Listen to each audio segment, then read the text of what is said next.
இன்றைக்கி ஆட்டுக்கறி சூப்பு எடுத்துக்கிட்டு அதையே குழம்பு வச்சு சாப்பிட்லாம். எப்படின்னு பாருங்கள். ஃபஸ்ட்டு மஞ்சத்தூள் போட்டு க்ளீன் பண்ணிட்டு நெஞ்சு எலும்பு 1/4 கிலோ, அது தக்காளி, பச்சை மிளகாய், வெங்காயம், இஞ்சி பூண்டு விழுது போட்டு தண்ணி ஊற்றி மஞ்சத்தூள் போட்டு வேக வச்சுட்டு அந்த தண்ணியை வெந்ததும் சூப்பாக தண்ணியை எடுத்துக்கிட்டு மீதி கறியை குழம்பு தாளிச்சிக்கணும்.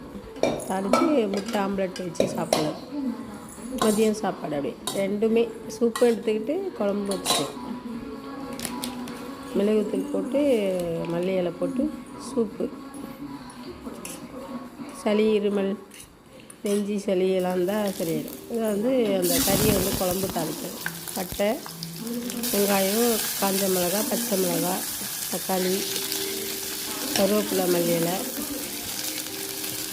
அதெல்லாம் போட்டு தாளித்து, தக்காளி போட்டு தாளித்து, இஞ்சி பூண்டு, ஒரு கத்திரிக்காய், ஒரு உருளைக்கிழங்கு, அதோட அந்த கொஞ்சமாக தான் இருக்குது கறி, அதனால்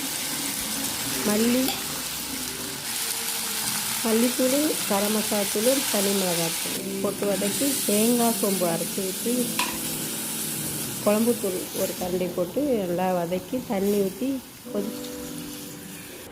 அதுக்கு பிறகு உப்பு போட்டு இந்த கறி மீதி இந்த கறி அதோட போட்டு குழம்பு ரெடியானதும் முட்டை ஆம்லேட் வச்சு மதியம் சாப்பாடு ரெடி.